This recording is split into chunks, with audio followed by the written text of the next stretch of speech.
We said he's stable at 1 year, no ischemia or bleeding. His DAP score is 1, as we have just calculated.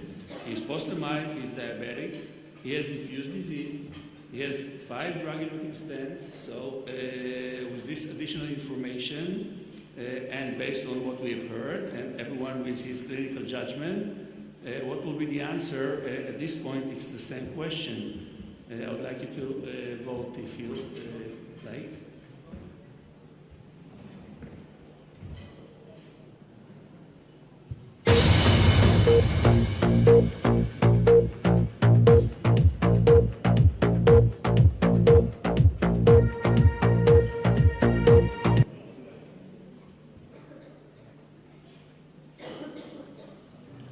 So there is a majority for ticagrelor at this point, despite the fact that the DAP score is 1.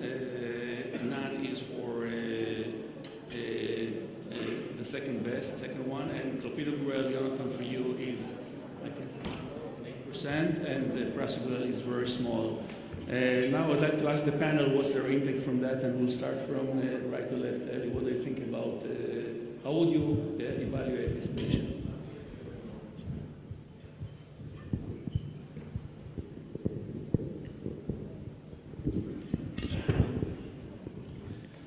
Well, I think that, as Gabriel has said, there should really be an individualized approach. And this specific patient, I think, is a classic patient that can benefit from prolonged therapy. He's diabetic, he has multivessel disease, he had numerous stents placed in various vessels. He had a year that was quiet, there's no bleeding complications. I think that the DAP score, with all its potential, showed moderate performance in the JAC study. There was an AUC of 0.60 something. So I think that we need a little bit stronger tools in order to perform. Maybe the Valgimigli score will do better in that respect. But in my opinion, this is a classic patient that, yes, would benefit from prolonged treatment. And I would also, as most of the audience did, would choose prolonging treatment with ticagrelor 60. I want to comment on the use of the DAP score in this specific patient. And there are two problems with using the DAP score. First of all, the DAP score was built based on the DAPT registry, the study itself. And we have to remember that only 25%, as you mentioned, only 25% of the patients were admitted or underwent the qualifying PCI for acute myocardial infarction. And this is in STEMI patients. Another thing, another problem with the DAP score, that it was built and checked in the same population. So actually, we have to be very careful when we use it. We have to wait and see if the DAP work on other populations. With regard to this specific patient, I will join Ellie, and I think that I would consider long-term therapy in this patient. I think we have to put more attention on the bleeding risk, because there is no question that lengthening the dual antiplatelet therapy decreases ischemic event. It's all over. It's stroke, as Gabriel has shown, it's myocardial infarction, it's cardiovascular mortality, and we have to put more attention about the bleeding. Since this patient has low bleeding relatively, or medium bleeding risk, I would go with Ellie. Well, I agree with my colleagues. Just one comment. I would not use the DAPT score here because I don't know that the DAPT score, which was developed in patients receiving clopidogrel or prasugrel, is valid for patients on ticagrelor. We don't know that. It might be true, it might not be true, so I would use probably the same parameters, but not use the score itself. Gabriel, you're thinking about this, specifically about your individualized score that include renal failure as something that favors giving long-term treatment, while we know that it's also increasing bleeding. Yeah, well, I think in terms of scores, we are in the primitive era of scores. I think for DAPT, it will take more data to really build the definitive score that will help us guide decision. remember that for AFib, it took us 25 years. We had to go to CHADS, and then we refined CHADS into CHADS-VASC, and there are many people who think that we can do better than CHADS-VASC further. And I think that DAPT is an attempt to go there. It's not the definitive answer, but it's a first attempt. I'm sure we're going to see iterations of this to try to better tease out the risk and the benefit. The problem with using a bleeding risk score alone is that, as we know, just like for AFib, it's the patients often who are at the greatest risk of bleeding who also derive the greatest absolute benefit of an intervention. So we should not necessarily withhold prolonging DAPT in patients who have a high risk of bleeding, because we may save more lives by prolonging therapy in some of these patients. We just need to better tease out what predicts the net clinical benefit. And I think DAPT is a first iteration, but again, the discussion cannot be an all or nothing. It cannot be I never prolong or I always prolong. It has to be I prolong for certain patients and I shorten for other patients. So it has to be an individualized decision-making process, and we need tools to guide us to try to make this decision as objective as possible. Of course, I recognize being convinced that there is benefit in prolonging some patients, that prolonging is always more difficult than shortening. Because when you prolong, you have the cost, you have the bleeding, you have the side effects, you have the hassle, you have the phone calls of the patients, you have the phone calls of the GP who wants to send the patient to the stomatologist, you have a biopsy and a surgical intercurrent procedure. If you stop, you're clear, no more worries. Yeah, unless you have the bad luck of the 0.6% or 0.5% stent thrombosis, which is rare enough that you might get away between the raindrops. But I think we have to individualize the patient to every patient, the decision to every patient, and we also very much need to discuss this with the patient, because I think patients have opinions and they value certain things more than others, so their opinion is important in the decision-making process. I move to the next slide, but unfortunately you don't see the next slide. Can we move to the next slide? Actually, the next slide is, no. The next slide it's based basically on what you have said. We know that there are 10,000s of studies that try to evaluate long versus shorter treatment with dual antiplatelet therapy. Where are we approaching? Are we going to get some calculated score that will direct our treatment, and that most physicians will choose the same treatment for the specific patient? Or is it going to be still just clinical judgment? And we have just seen that clinical judgment for 3/4 of us is doing continuing DAPT, for 1/4 of us is not continuing DAPT, so it's very dependent on the physician that you select. So where are we going? Are we going to like firm recommendation or individualized decision, despite the fact that we have lots of data? What do you say? Where are we approaching? We'll start now from you, Doron. For me, one of the major challenges with calculated scores as we have them today is the absence of weighted outcomes. And I think this is also as important as when you consider atrial fibrillation treatment. It is not the same for most patients to have a GI bleed with a 2 grams hemoglobin drop from a gastritis as to have a stroke, or even to have a myocardial infarction, a STEMI. It's not the same. And you cannot exactly count them as either you have this GI bleeding, which might count as major bleeding, but you drop 2 grams of hemoglobin and a week later you're fine, or you had a major MI. It's not the same. And therefore, those scores which are not weighted, for me, give an incomplete picture of an incomplete guide for decision making. So at this point, personally, I have to refer to clinical judgment, taking into account all the factors that Gabriel put out, including, of course, the anatomical considerations. Left main or proximal LAD is not the same as a distal PDA lesion, although only 50% of events will be culprit related, we know that, but still. And then the bleeding risk of the patient is also very variable. So I don't feel we have good scores to guide it at this point. Of course, mortality would be the best predictor. I think that as for now, we don't have any proper scoring system, so the answer is easy. As for now, we have to rely on our clinical judgment.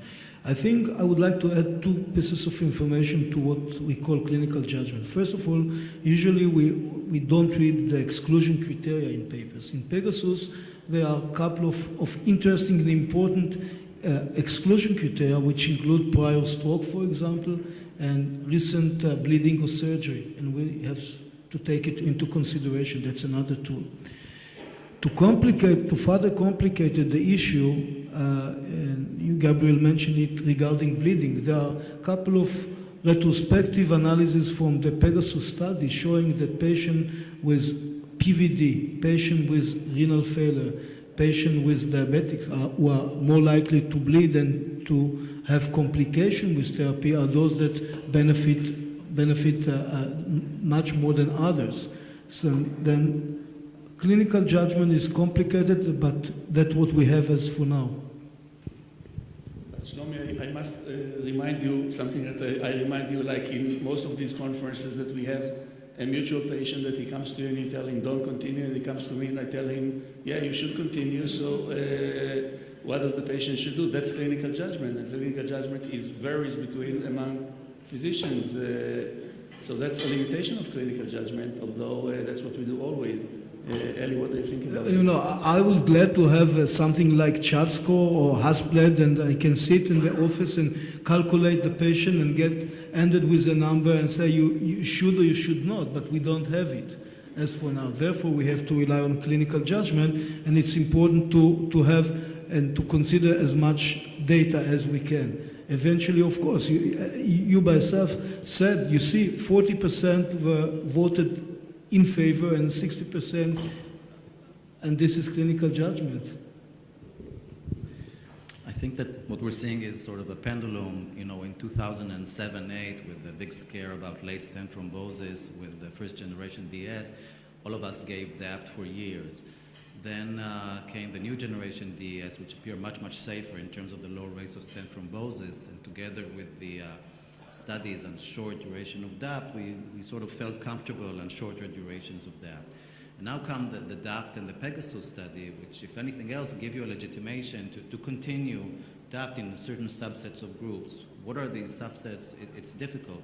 I think one thing we can say now, and Gabriel has showed it, that seems to be that the group that derives potentially the most benefit are the post-MI or post-ACS patients. So I would pretty much limit myself at this point to post-MI patients with high-risk features, as Shlomi said, or as have been the criteria in Pegasus.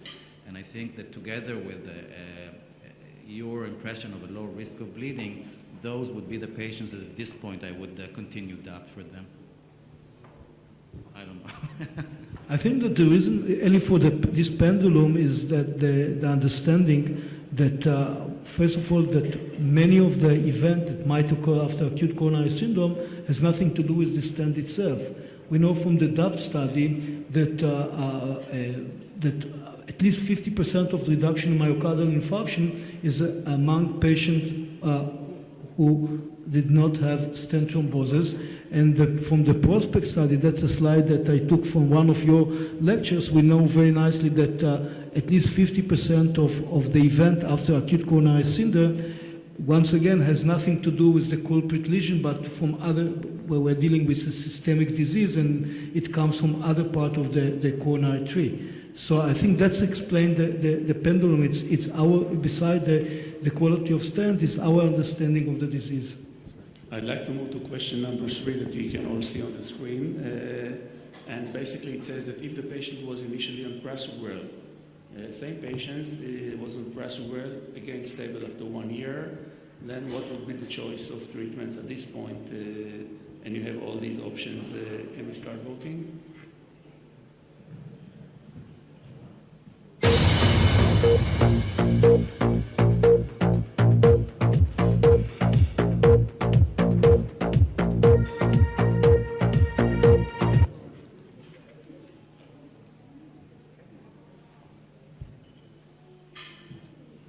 So, still the majority is to switch from prasugrel to ticagrelor, none remains approximately the same.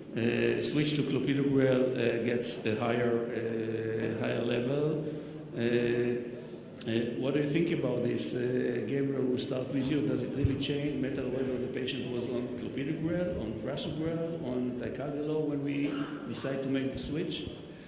Well, I'd never liked very much switching between agents. I think it's complicated and there are some technicalities in switching between agents because of the varying duration of effect and reversible versus irreversible, etc.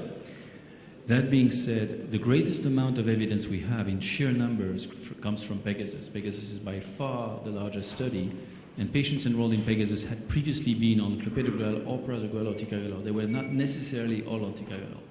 So we do have evidence from Pegasus that there is benefit for patients who'd received clopidogrel or prasugrel and then were randomized to receive ticagrelor. The other piece of evidence we have is the small fraction of patients in the DAPT trial that were on prasugrel and continued to prasugrel.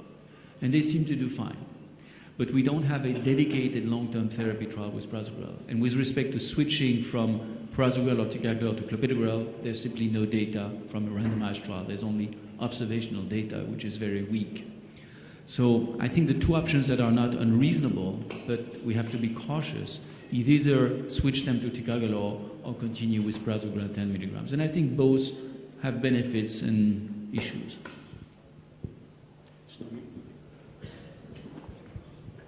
I would like very much to answer number 4, and can I ask the audience questions? Maybe they can tell us how to do it, because I don't know really how to safely switch from, as Gabriel said, from one agent to other. It's a complicated disease, a complicated situation. Probably I would like to go on with ticagrelor, but as Gabriel said, I'm not sure that we know how to switch. As the patient is stable, maybe we can give up a little bit for a few days the antiplatelet effect, let the efficient effect to go away, and then to start ticagrelor maybe without loading. The one thing is, when you go to ticagrelor, it's easy to switch from something else to ticagrelor. It's when you go from ticagrelor to an irreversible agent such as clopidogrel or prasugrel that is short-lived in the circulation that you run the risk of having the receptor occupied by ticagrelor at the time of residence in the plasma of prasugrel and clopidogrel, and by the time ticagrelor is gone, there is no longer prasugrel, and then you have an unexposed receptor and unprotected patient. So when you go to ticagrelor, it's easy to switch, but when you go from ticagrelor, you have to be careful. Eli, would you go with the majority to switch to ticagrelor? I don't think so. First of all, remember, in the DAP study, about a third of the patients received prasugrel, and as Gabriel said, they seem to do fine. Then again, I don't know how comfortable I am with giving prasugrel long-term in terms of bleeding risk. I'm not sure we have the data. Since the metabolite of clopidogrel and prasugrel is very similar, if patients do metabolize clopidogrel effectively, I think personally I would switch to clopidogrel. But again, this is not based on data, more of a hunch. And Doron, it's your turn now. Yeah, I would basically go with the data with the ticagrelor, but add that there's another technical issue that continuing prasugrel is not covered, at least in this country, beyond 1 year. So we have no practical way of giving prasugrel beyond 1 year. Our practical choices are doing nothing, stopping everything, moving to clopidogrel, or continuing ticagrelor, which is now reimbursed partially beyond 1 year. Personally, I would use the ticagrelor, yeah. Also, with your permission, I will shift a little bit from the question, but I think that if the question would be a little bit easier, said which is the best agent, clopidogrel, Efient, or ticagrelor 60 or ticagrelor 90, I think here we might have clear answer, and I think that ticagrelor 60 milligrams is the best solution. We're talking about ticagrelor 60. Sorry? We're talking about ticagrelor 60. No, I'm saying, but we have 4 options. The switching is a problem, as Eli said, and I don't feel very comfortable with switching. But if we have to choose one option out of the four potential options. I think that by far the evidence is in favor of ticagrelor 60 milligrams. There is no question about this. Mm-hmm. And just very briefly about if the patient was on clopidogrel initially, what would be their response? And does really this issue of whether we have to switch or not switch at 1 year, does it has any influence about the choice of treatment at the early stage of this specific patient? Shlomi, we'll start with you.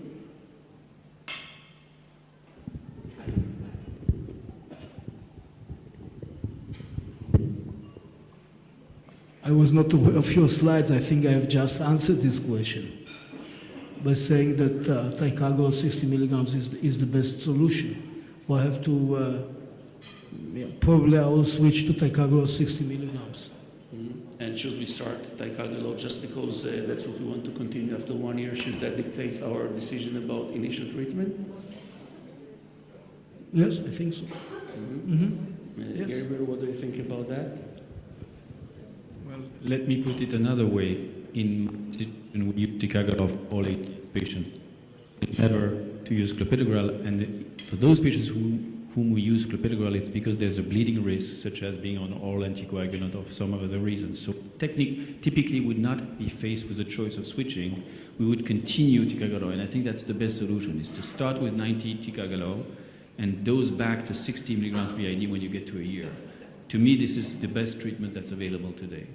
And it's not based on a small effect. In Plato, the superiority of ticagrelor compared to clopidogrel was a 20% reduction in cardiovascular mortality. So that's a huge reduction. Don? I agree with Gabriel. I mean, if I see such a patient, I would ask why was the patient on clopidogrel to begin with, because post-ACS we don't use clopidogrel unless there's a very good reason, usually part of triple therapy, and I would look into that. It's not a question we frequently face. Ellie, what do you think? Yeah, no, I agree with the panel. I personally don't think it should impact your decision on what to start with. So as far as long-term treatment, I think that has been answered already as a discussion.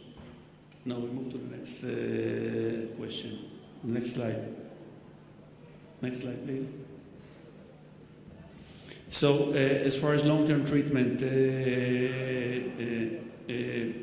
is there any role for prasugrel, ticagrelor, clopidogrel, and what's the reason to continue one as far as compared to the other? I see that some people chose clopidogrel. Any comment from the audience, or any comment from the audience about any of this discussion? Jonathan? There is a microphone that is available. Come, Jonathan, come, use this microphone. Okay. Thank you. I realize the problem of evidence, but the problem of evidence comes from our basic for living, which is money. Now, I cannot envision a study with clopidogrel switching long term after 1 year, because it will not be supported. Still, if we continue after 1 year in the current situation in our country, the economic burden on the patient is much different than if we continue with ticagrelor. So, is it correct to assume that we may give good service to the patient by taking into consideration the cost that he has to pay for continued therapy? Dr. Steg, what do you think? If Pegasus was conducted comparing ticagrelor to clopidogrel in the long term, would that be a better design of the trial? What do you think about that? Well, You know, the study hasn't been done, so we simply cannot answer this. What it would show, a lot of people would like to think that clopidogrel will provide some protection that ticagrelor 60 would provide, but at a fraction of the cost. The question we don't have is, there will be a price to pay in any way if you continue clopidogrel, and will the benefit of clopidogrel offset the price you pay with bleeding? Until you do the study, you don't know. The only evidence we have for clopidogrel long term is the weak evidence from the post-hoc analysis of charisma, and that's really weak, so I don't think it's sufficient to base decision making. And we have Pegasus, which is a large prospective well-done trial, double-blind, that provides solid evidence. So I would rather try to base our practice on the solid evidence we have, rather than try to save money and use very weak evidence. But I recognize that we have to make choices. So whether the drug is available and accessible in terms of price is really a decision to make at the level of society. Will this drug be reimbursed or not? And this is what regulators are here for. It's not our decision to make. There was one more comment from the, yes, brief comment, because we get a message that we have to finish. Just a small question. Do you think there is a room for any platelet function testing or a measure of platelet reactivity in this setting to decide whether the person, we don't have data, but maybe. Anyone want to comment? I think that I was happy to say yes, but all the studies, including large-scale studies, show that any attempt to guide the therapy by platelet function, actually all studies were failure. So we cannot recommend, and the guidelines also the guidelines do not recommend platelets function guided therapy. Last question from Professor Zager. Can I ask the panel members for advice on Yossi's patient? How long would you plan to, if we give him ticagrelor like we agreed, how long would you plan this treatment to be? 1 year, 2 years, 3 years, more, less? Well, we don't have a good answer to this question. The evidence we have so far goes up to 6 years post-MI. I think that when you get to a situation where the patient has been stable for 5 or 6 years post-MI, clearly the risk of that patient is going down. And since the bleeding risk does not go down and is fairly constant, I would consider stopping at some point. But I think the study had an average duration of 3.5 years, included patient up to 6 years. I think this is a reasonable time spent for continuing. Beyond that, if the patient hasn't had an event, then I would consider stopping. If the patient has had an event, that resets the clock, of course, to continue. There is a landmark analysis showing that, at least in the Pegasus, that the benefit is continuous and at least for 3 years, not based on the divergence of the curves, but there is a landmark analysis that judge exactly the question, the one that you are asking, for two time points after 1 year of Pegasus, which is 4 years, and after 2 years, which is 4 years. And the answer was that the curves diverge from the beginning each time the landmark analysis was done. So I think that's the best we can say regarding your answer, your question. Probably what I'm personally doing, and there is nothing to rely beside this landmark analysis, that usually I give the patient for another year, and then you reconsider it. But So once again, you want to add that? Yeah, and all you can say is that you need to follow up periodically and reassess all the time. These are elderly patients. You know, they may require surgery, can develop renal failure or bleeding diastasis, so things may change, but no one knows right now the answer. From practical perspective, what's happening many times, in my experience, that the patient need to stop the dual antiplatelet therapy because prostate teeth extraction or something, and afterwards, usually I don't, if everything went okay, usually I don't renew the therapy. Okay, I think it's time to conclude. I would like to thank Professor Steg. I would like to thank you for the excellent presentation. I would like to thank the panelists and the audience, and enjoy lunch.